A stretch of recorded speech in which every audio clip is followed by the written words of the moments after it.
ताकि आपके वालिदैन को अच्छा कहें, बड़ी अच्छी तरीके।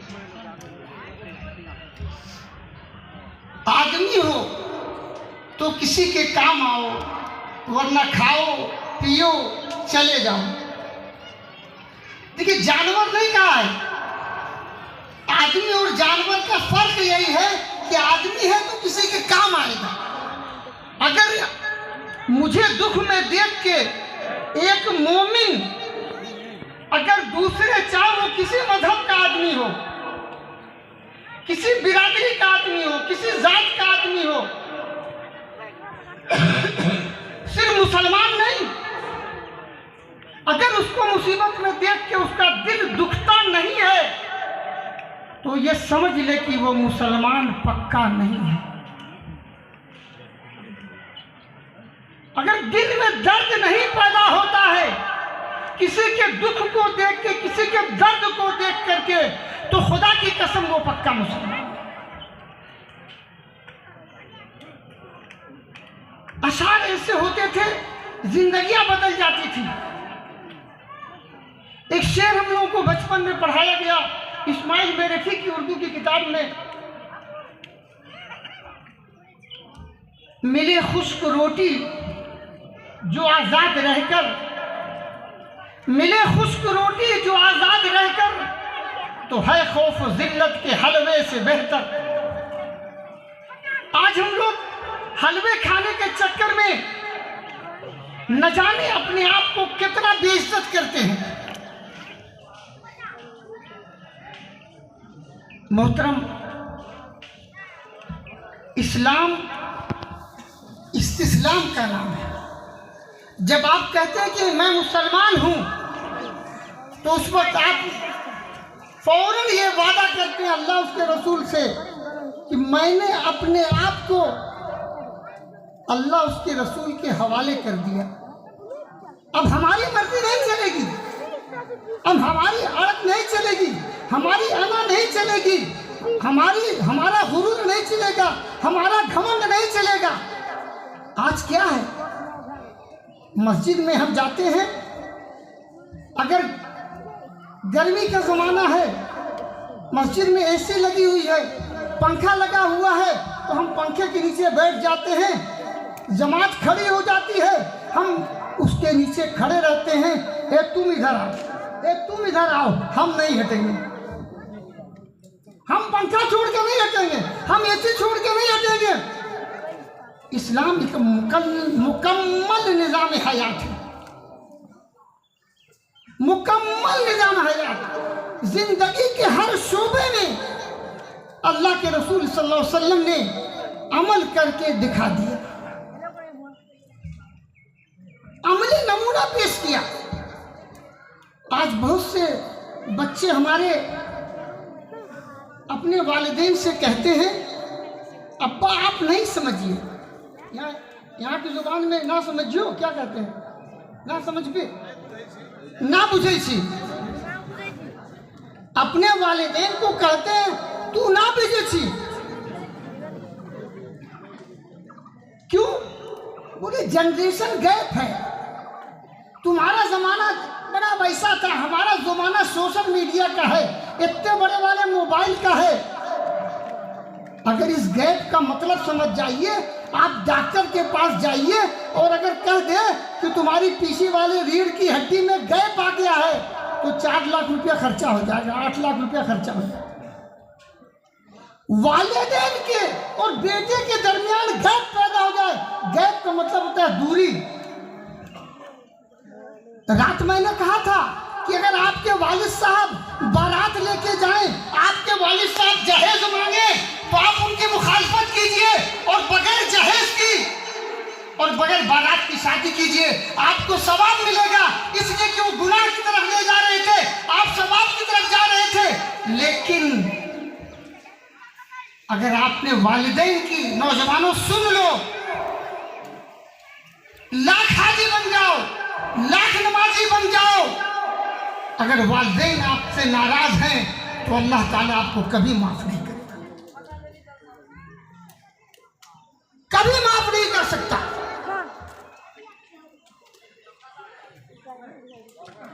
अल्लाह उसके रसूल के बाद अगर किसी का दर्जा है, कुरान में तज़किरा आया है, तो वालिदैन का है। आज हमारे दरमियान हम अपने वालिदैन का एहतराम नहीं करते हैं। अगर बेटा कमाने लगता है, जिस बाप ने खेती बाड़ी कर करके, जिस बाप ने मेहनत करके, मशक्कत करके, रक्षा चला के, न जाने कैसी कैसी मेहनत करके हमें इस लायक बनाया कि हम डॉक्टर बन गए, इंजीनियर बन गए, मौलाना बन गए, कुछ और बन गए, प्रोफेसर बन गए। आज हम अपने बाप को, वो जो दूसरा आम कपड़ा पहनते हैं, तो हम मजलिस में बाप कहने से शर्माते हैं। होता है कि नहीं होता है? बताइए, ये हो रहा है कि नहीं हो रहा?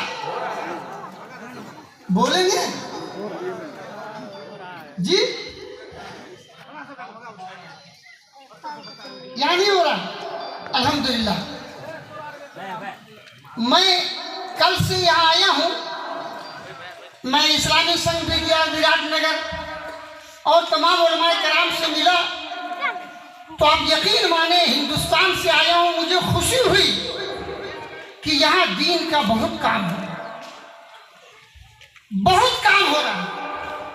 और अभी ये जो सुन करके हमारे यहाँ मुआशरे में ये जो मैंने बातें वालिदैन के सिलसिले में कही है, अभी मौलाना ने बताया कि यहाँ वालिदैन के साथ ऐसा नहीं हो रहा है, तो आप यकीन माने कि अगर आपने अपने वालिदैन की, जैसा मौलाना ने कहा, ये सच है, तो जन्नत में आपका घर बन चुका है।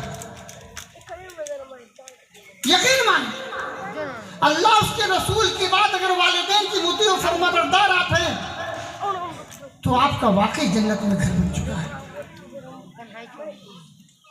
मैं अर्ज कर रहा था, इस्लाम एक मुकम्मल निज़ाम हयात है। हम लोग मौलाना कहेंगे यहाँ नहीं होता, हो सकता है, लेकिन समाज में हो रहा है, दुनिया में हो रहा है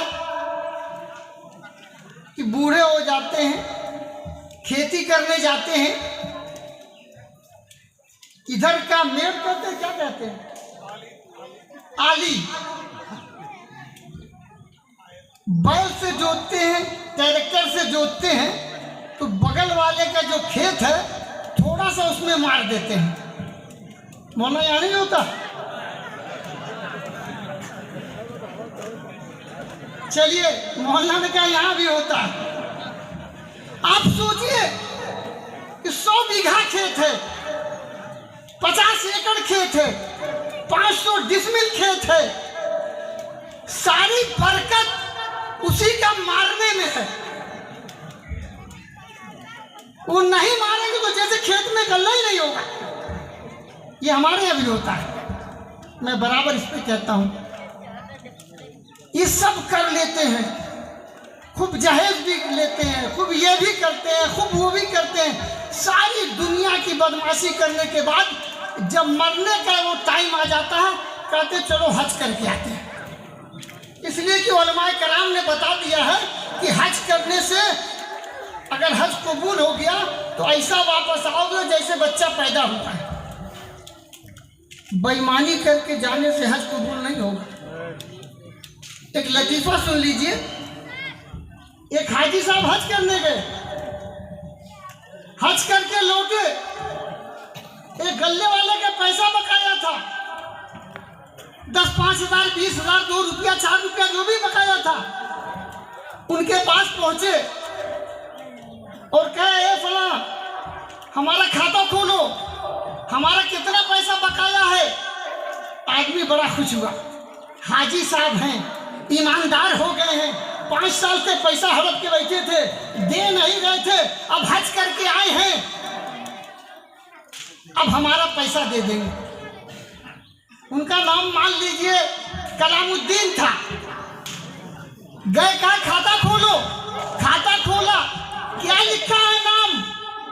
बोला कलामुद्दीन। कहा हाजी कलामुद्दीन लिख लो, और लिखवा के चले गए, पैसा नहीं दिए। तो हाजी कहलवाने के लिए लोग हज कर रहे हैं। अब यहाँ होता है कि नहीं होता मुझे नहीं पता। बच्चा कमाने गया नौकरी चला रहा है, परेशान है, किसी तरह मेहनत करके घर पैसा भेज रहा है। मैंने अपने अब्बा को उम्रा करा दिया, मेरे पास अल्लाह ने दिया था, कर्जा वर्जा नहीं था, मैं परेशान नहीं था। हमारे पड़ोसी के अब्बा ने अपने बेटों को फोन किया, मतलब जो भी यहाँ की जुबान में क्या कहेंगे कि पड़ोसी ने अपने बाप को हज करा दिया और तुमने जो है अरे उम्रा करा दिया और तुमने उसको नहीं करा, तुमने मुझे नहीं कराया। अब वो उम्रा खाली इसलिए करना जाना चाहते हैं कि पड़ोसी ने उम्रा कर लिया इसलिए मैं उम्रा करूंगा। उम्रा इबादत नियत नहीं है। पड़ोसी ने गाड़ी खरीद लिया, अब तुम भीख मांगो बेटा, सऊदी अरब में चोरी करो, डका मारो, एक गाड़ी लिया, पड़ोसी ने ले लिया। मौलाना ये हो रहा कि नहीं हो रहा? ये मत कहिए यहाँ नहीं हो रहा, ये हर जगह हो रहा। इस्लाम कहता है आप ये गाड़ी घोड़ा छोड़िए। एक वाकया आपको फिर याद आ गया। एक बड़ा आदमी अभी कोरोना आया था, अस्पताल में भर्ती हुआ, अल्लाह ने शिफा दे दिया। बिल आई बड़े अस्पताल में, बाहर का वाकया किसी मुल्क के, बिल आई 80 लाख रुपए की।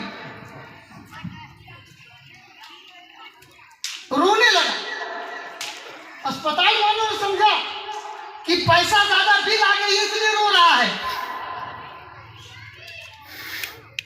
अस्पताल वाला मैनेजमेंट आया, उसने बिल कम कर दिया, मान लिया 80 था 70 कर दिया, 60 कर दिया, फिर भी रो रहा। 50-40 कर दिया, फिर भी रो रहा, 30 कर दिया, फिर आए, बोलो पैसा नहीं हो तो हम माफ कर देते हैं, फिर भी रो रहा है। जब उसे होश आया घंटों रोने के बाद, तो उसने कहा रो क्यों रहा हूं? कहा रो इसलिए रहा हूं, इसमें सबसे ज्यादा बिल तुमने ऑक्सीजन का लिया है। सबसे ज्यादा बिल जो ऑक्सीजन लगाया था मुझको वो लिया, और सिर्फ 10 दिन की इतनी बिल तुमने ले लिया। मैं रो ये रहा हूं, ये अल्लाह, मैं 80 साल का हो गया हूं और 80 साल 10 दिन कम कर दूं तो ये 89 साल 79 साल 11 महीना 20 दिन अल्लाह तूने मुफ्त में हमें ऑक्सीजन दिया। अल्लाह के तू बिल मांगता तो हम अपना सब कुछ बेच करके भी नहीं अदा कर पाते। हम अल्लाह के शाकिर बंदों में से नहीं है। हमें थोड़ी सारी दौलत, सारी शोहरत अपने बदन में अगर देखें, अगर एक आदमी काना है तो अपने नीचे अंधे को देखे, और देखने के बाद अगर अल्लाह का शुक्र नहीं अदा करता है तो ये समझ ले कि वो शाकिर नहीं है।